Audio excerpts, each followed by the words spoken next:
बहुत समय पहले प्रतिष्ठानपुर नामक नगर में कौशिक नाम का एक दुष्ट ब्राह्मण रहता था। वह कोट से पीड़ित था। उसके रिश्तेदार उसे छोड़कर चले गए, लेकिन उसकी पत्नी शांडली उसे देवता के समान ही पूजती थी।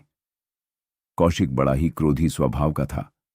वह शांडली का बिना किसी कारण अपमान करता रहता, लेकिन वह सुनती रहती।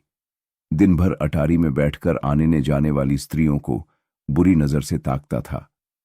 एक दिन नगर के राजा के यहां से एक वेश्या निकली, जिसे देखकर कौशिक की काम वासना जागृत हुई।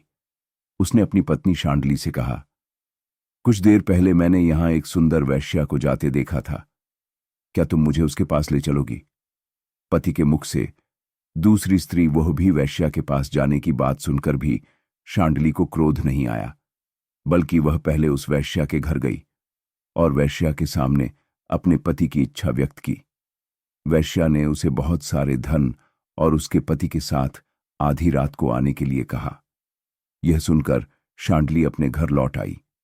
अपने ही पति को वेश्या के पास ले जाने के लिए शांडली ने सारे आभूषण इकट्ठे किए।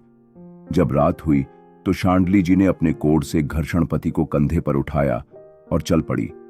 जिस मार्ग से वह अपने पति को लेकर जा रही थी, उसी मार्ग में थोड़ी आगे मांडव आर्षि को चोरी के संदेह में राजा ने सूली पर चढ़ा दिया था।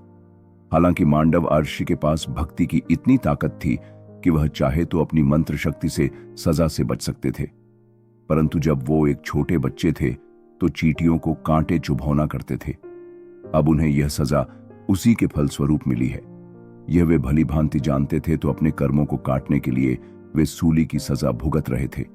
तभी वहां से शांडली गुजरी।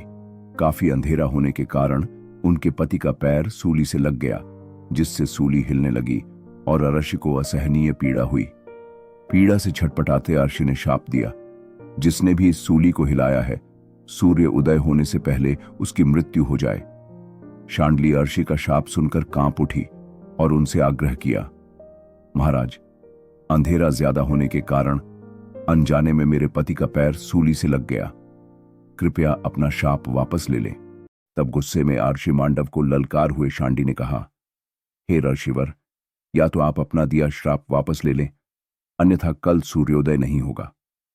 इतना कह शांडली फिर से अपने पति को उठा वैश्या के घर की तरफ चल दी। उस पतिव्रता की कही गई वाणी बिल्कुल सत्य हुई और अगले दिन सूर्य नहीं निकला। उससे अगले दिन भी नहीं और उससे अगले दिन भी नहीं। ऐसे ही 10 दिन बीत गए। पृथ्वी पर त्राही त्राही मच गई। पृथ्वीवासियों के साथ साथ सारा देवलोक भी चिंतित हो उठा।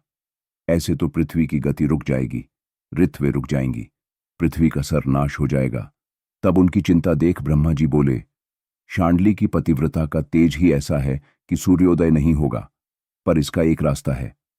सबको मिलकर अत्रि आर्षि की पत्नी अनसूया जी के पास जाना चाहिए। अब वही कुछ कर सकती है। सभी चिंतित देवगण मिलकर अनसूया के पास गए और सारा वृतांत कह सुनाया और याचना की कि अब आप ही हमारी मदद कर सकती हैं। सभी देवताओं की याचिका सुन माता अनसूया जी शांडली के पास गई और उनसे कहा, आप सूर्य को उदय होने दें।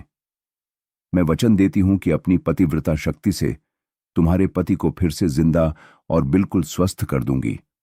उनका रोग समाप्त हो, वह देवताओं के जैसे अजर हो जाएंगे। माता अनसूया से आश्वासन मिलने के बाद देवी शांडली ने सूर्योदय होने दिया। माता अनसूया जी ने अपने वचन अनुसार कौशिक आर्षि को जीवित कर उसे देवताओं की तरह अज्जर बना दिया। कौशिक आर्षि अब पहले की तरह कठोर स्वभाव का नहीं रहा। भारतवर्ष की नारियों में पतिव्रता अनसूया जी का सर्वोच्च स्थान है। वही शांडली जी भी एक पतिव्रता नारी थी, जिसने सूर्य तक को उदय होने से रोक दिया था।